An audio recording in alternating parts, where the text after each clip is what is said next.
just making a video about the Winchesters, episode 5, and I'm not really sure how many episodes there are in this season, but I just hope we get to see Samuel soon because I really want to see the actor Samuel from the Smallville actor. Yeah, I'm really looking forward to seeing him in the show. But I guess in this episode they kind of focus mainly on Naomi, the one who really wants to get I guess the main villains more than anyone, and they kind of give us some backstory to her past as well. With I guess we find out she actually had a son called Tony, because basically he's kind of like a half monster, and I guess the father was a monster and tried to, I don't know, like basically Naomi tried to get away from the father so the son doesn't end up like him, but instead she ends up doing something where she loses her son and he ends up just not wanting anything to do with her, because he kind of finds out that the mum hasn't been very truthful to him, so he just runs off basically.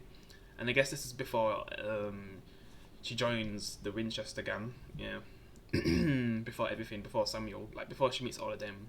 I guess that was her past anyway, and now she's been trying to move on from it, yeah. But then it actually comes back when they're trying to hunt a monster, and that ends up being her son. And when I saw him, it was kind of obvious, like, yeah, that's probably her son, but wait, is he a monster then? And yeah, we've kind of been in situations like this on Supernatural, where Sam or Dean, like they've had someone they know, but they've become a monster and they had to put them down. Yeah, so it's kind of that kind of situation. But we actually find out later on that he actually isn't trying to. He actually hasn't killed anyone at all, and isn't trying to kill anyone right now. It's actually the Akida, the main threat of the season. They've kind of like framed him and just put it all on him, and because the son basically tells the mother that it wasn't him, and because the son just thinks like, you must think I'm a monster, and that's why I want nothing to do with you because you just think the worst of me. But then it gets to a point where he just wants to prove himself to his mother that he isn't a monster, even though she's trying to say that she's trying to say sorry and stuff. But yeah, because basically something happens where I guess Mary, she ends up getting in the way, so they don't get hurt when they actually conflict with one of the monsters from the main group, and she ends up getting, I guess, bitten, and she kind of gets in danger from that. So then that's when Tony, like her son, actually helps out. Yeah. Other than that, yeah, I guess they kind of focus on John and Mary's relationship in this episode. Like it's starting to go up a bit, because you know that John is gonna fall in love with Mary and they're gonna get together, and then Sam and Dean is gonna come and they're gonna have a big story that goes on for 15 seasons. So we know they're eventually gonna get together, but it's just how it's gonna happen. Yeah. And it kind of set things up from here, really. Yeah. And I guess we'll see as the show goes on, like the exact time where they truly fall in love with each other. I'd be surprised if it's in this season, but if this show gets another season, maybe it's like either then or sometime later. But yeah, they just mainly focus on Naomi and her son Tony situation, with them trying to fix things, even though like Tony wants nothing to do with her, but she's trying her best to get through to him because she's kind of with hunters now, so she probably thinks like the mum's trying to hunt him or something. But she basically convinces Tony to help her friends, since Mary kind of gets injured while trying to protect someone. Yeah, because he has the ability to like go inside her mind and help her fight her greatest fear.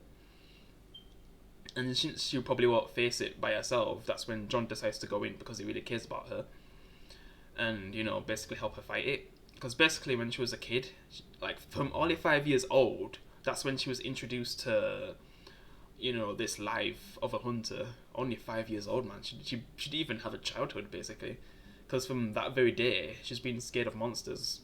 Yeah, it's like when you're a kid and you think there's monsters under your bed and stuff, but she was going through that when she was only 5, and they're actually real. Yeah, so man, because I guess the parents decided to tell her from an early age, like only 5, instead of like maybe at least 12 or 13, so she's grown up a bit. So yeah, she hasn't really had a life from then really. she didn't have a childhood or she doesn't really have a life, but it seems like she's planning to, move on after she finds her father and stuff and start a new life somewhere else. But John's trying to show that, he actually really cares about her and maybe they could be together. And he's thinking like maybe she doesn't really want to do that. It's kind of, she's not really being open basically.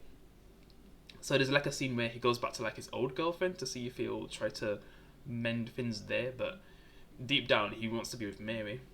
Yeah. So by the end, I guess their closeness kind of strengthens when he goes in and helps her confront her fears basically. Because there's also a scene where I guess when she was a kid she also killed like a wolf, one of the werewolves, but he actually turned back to a human and it was begging to spare him. And man, just doing those kind of things as a kid, man, damn, being a hunter that at such a young age. Yeah.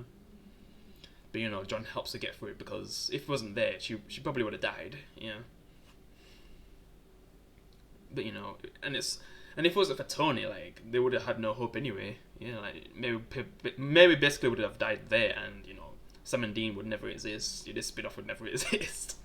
Yeah, things would be different basically. Yeah. So at least Tony helped and proved himself, that he's not a monster and stuff, and the gang respect him for that. Yeah.